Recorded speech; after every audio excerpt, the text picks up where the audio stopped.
الله وبركاته. الحمد لله رب العالمين والصلاة والسلام على سيد المرسلين وعلى آله وصحبه أجمعين أما بعد. قال الله تعالى: أعوذ بالله من الشيطان الرجيم. بسم الله الرحمن الرحيم. إن الصلاة تنهى عن الفحشاء والمنكر.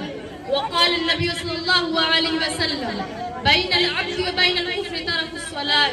محترم صدر مجلس، معزز حکم صاحبان و سامعین کرام، آج کے اس تعلیمی مظاہرہ کے موقع پر میں جس موضوع پر خطاب کرنا چاہتی ہوں وہ ہے نماز کی اہمیت و فضیلت.